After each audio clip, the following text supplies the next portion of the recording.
বিসমিল্লাহির রহমানির রহিম। আসসালামু আলাইকুম।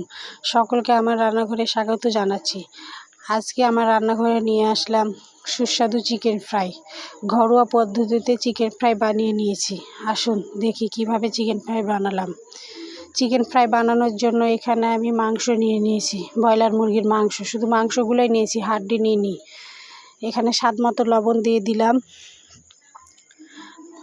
2 চামচ মতো লবণ দিয়েছি। এখন হাফ চামচ হলুদের গুঁড়া দিলাম, হাফ চামচ ধনে গুঁড়া দিলাম, 1 চামচ মরিচের গুঁড়া দিলাম। আর এখানে কাবাব মশলা দিলাম 2 চামচ।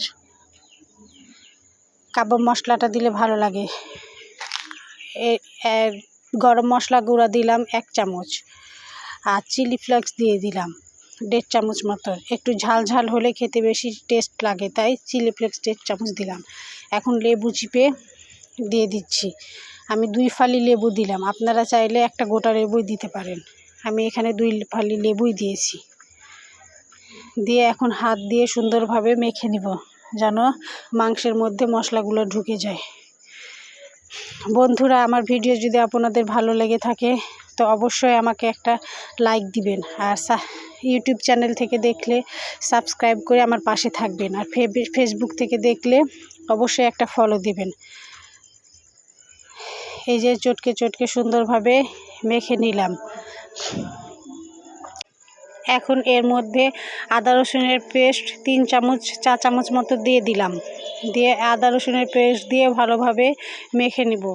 যত মাখা যায় তত ভালো হয়, এটা মাংসের মধ্যে মশলাগুলো একদম ঢুকে যায়। এই জন্য আমি অনেকক্ষণ ধরে ভালোভাবে সব কিছু মেখে এখন ঢাকা দিয়ে 2 ঘন্টার জন্য রেস্টে রেখে দিব। এই যে 2 ঘন্টা পর এখানে 2 চামচ মতো কর্নফ্লাওয়ার দিয়ে দিলাম। প্যাকেটে ছিল কিন্তু 2 চামচ মতোই ছিল। আর 2 চামচ মতো চালের গুঁড়া দিয়ে দিলাম।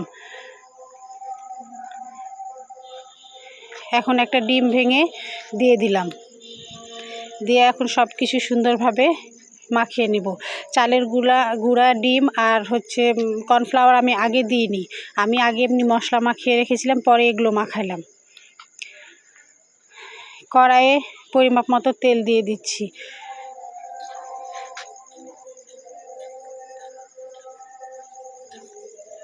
তেল গরম হয়ে গেছে। এখন গরম তেলের মধ্যে মাখিয়ে রাখা মাংসগুলো একটা একটা করে দিয়ে দিচ্ছি। এই যে মাখিয়ে রাখা মাংসগুলো একটা একটা করে দিয়ে দিচ্ছি। এই পর্যায়ে চুলার আঁচ কিন্তু হালকাই রাখবো, খুব বেশি রাখবো না। বেশি রাখলে ওপর থেকে লাল হয়ে যাবে কিন্তু ভেতর থেকে ভাজা হবে না। এর জন্য হালকা জালে আস্তে আস্তে ভেজে নিব। এই যে হালকা জালে আস্তে আস্তে আমি লাল করে ভেজে নিচ্ছি। এই যে ভাজা হয়েছে, এখন এগুলো উঠিয়ে নিচ্ছি। এই যে সবগুলো উঠিয়ে নিলাম। এখন বাকি যেগুলো আছে সেগুলোও দিয়ে দিলাম। সেগুলোও দিয়ে সুন্দরভাবে ভেজে নিব। এভাবে আপনারা বানিয়ে দেখতে পারেন, অনেক টেস্টি হয়। একদম ঘরোয়া পদ্ধতিতে, ঘরে যা আছে সেগুলো দিয়ে। এই যে পরেরগুলো আমার ভাজা হয়ে গেছে, তুলে নিলাম। আসসালামু আলাইকুম।